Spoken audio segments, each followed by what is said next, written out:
It is extremely alarming that the Russian president has resorted today to open nuclear blackmail. The world must take this threat very seriously.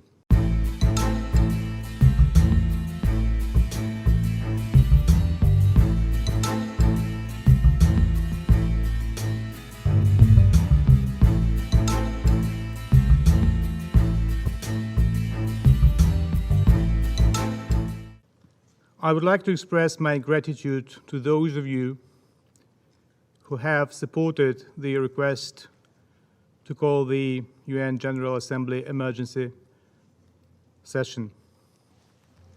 I immediately express my regret that once again the Rule 20 of the provisional rules of the Security Council has not been properly applied by the presidency. However, I express my relief that this rape of the institute of the presidency of the UN Security Council will be over in less than 48 hours. For those who appear to see no reason in supporting the request to have the emergency session, despite my yesterday's letter sent to all of you, but the representative of the aggressor, I would like just to tell you the following. Do you know the most often warning now in the most of Ukrainian cities?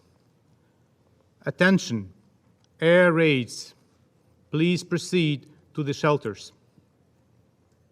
And I do recommend you to look at the pictures and footages of what happened afterwards. Day to day, night to night. I will continue to invite all members of the Security Council to join the catharsis, this purgation of this institution that will only save this institution for next generations. Russia persists in its aggression despite the initial plan of blitzkrieg.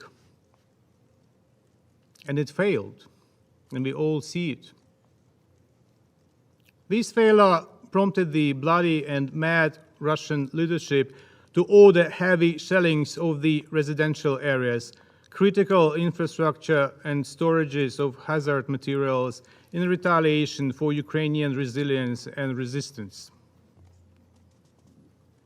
It is extremely alarming that the Russian president has resorted today to open nuclear blackmail.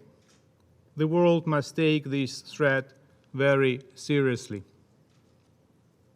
Excellencies, now the most intense fighting occurs around the Ukrainian capital, as well as in the northeast, Kharkiv, Sumy, Chernihiv, and in the south, Kherson, Zaporizhzhia, Mariupol. Long-range operational and tactical aircraft, high-precision long-range weapons, multiple rocket launcher systems are widely used against the Ukrainians. Among the most telling recent examples of Russian course of action in Ukraine, missile strike on the town of Vasilkiv, which is practically a suburb of the capital. A missile hit the oil depot, causing a large-scale fire. It was also shelling in Kharkiv that damaged the gas pipeline. According to the Ukrainian Health Minister Viktor Lyashko, at least 16 children were killed since 24 February 2022, when a large-scale military aggression against Ukraine was launched. On February 26, a 7-year-old girl who had been seriously wounded during the shelling of the kindergarten son in the city of Akhtirka died. On the same day, due to the shelling and gunshots, one child was killed and 2 wounded in the National Children's Hospital Ahmadit in Kyiv. Due to threat of air raids, maternity hospitals in a number of Ukrainian cities, including Kyiv, Kharkiv, Sumy, Irpin, Bucha, to name just a few, could not operate normally. Ukrainian children are born in bomb shelters. According to the Ministry of Education of Ukraine, as of now, more than 350,000 school children have no access to education.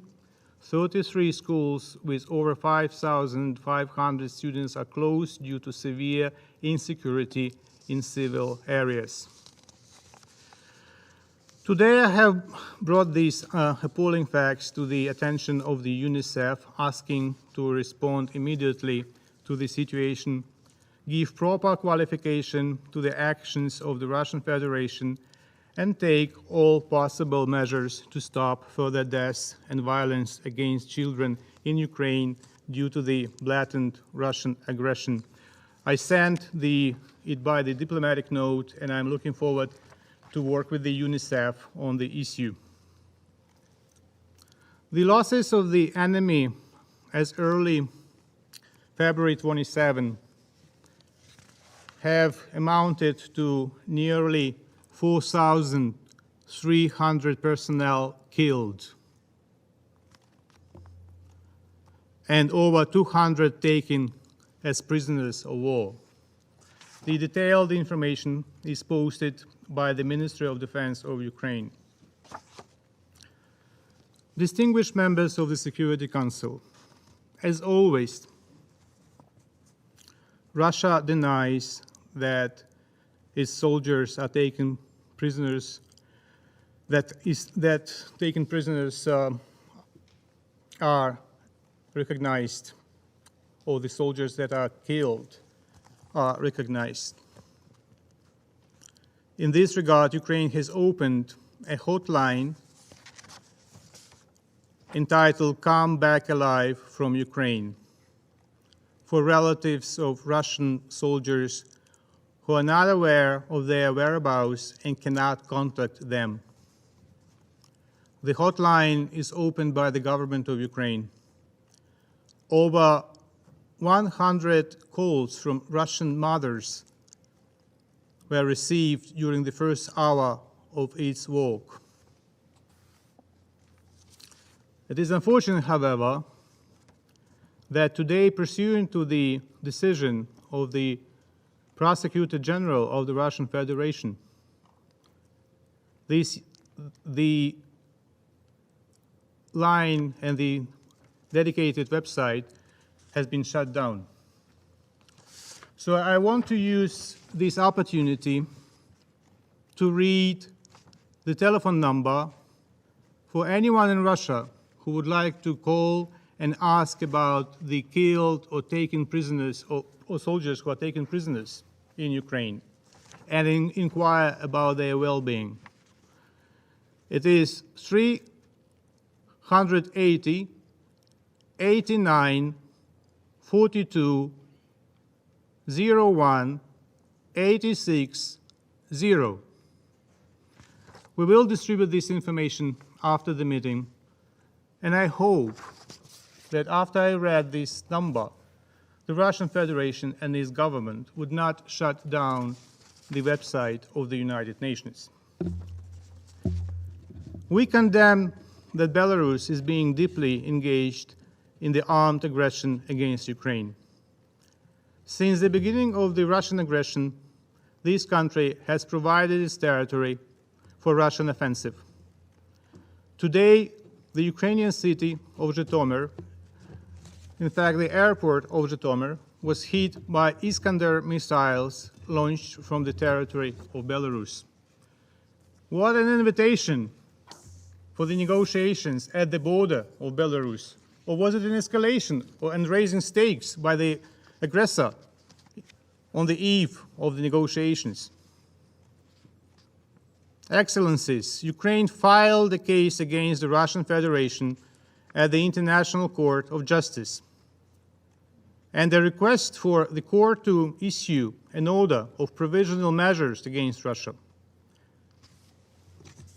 We will distribute this information, and very soon, if it's not already there, it will be available on the site of the court.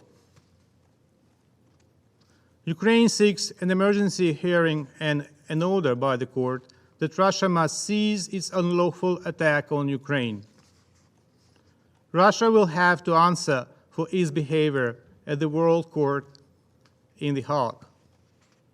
The court has jurisdiction to hear Ukraine's case and to order emergency measures on the basis of the Convention on the Prevention and Punishment of the Crime of Genocide, so-called Genocide Convention. The Genocide Convention is one of the most important international treaties drafted in response to the horrors of the World War II and the Holocaust. Russia, however, has twisted the concept of genocide and perverted the solemn treaty obligation to prevent and punish genocide. It has made an absurd and unfounded claim of alleged genocide as a justification and pretext for its own aggression against Ukraine and violation of the sovereignty and human rights of the Ukrainian people. Ukraine's case before the ICJ will establish that Russia's aggression against Ukraine is based on a lie and a gross violation of international law and must be stopped. As the Ukrainian people continue to bravely stand against Russian aggression, Russia's lies will be exposed, and Russia's contempt for international law will be confirmed. Ukraine will bring Russia to account.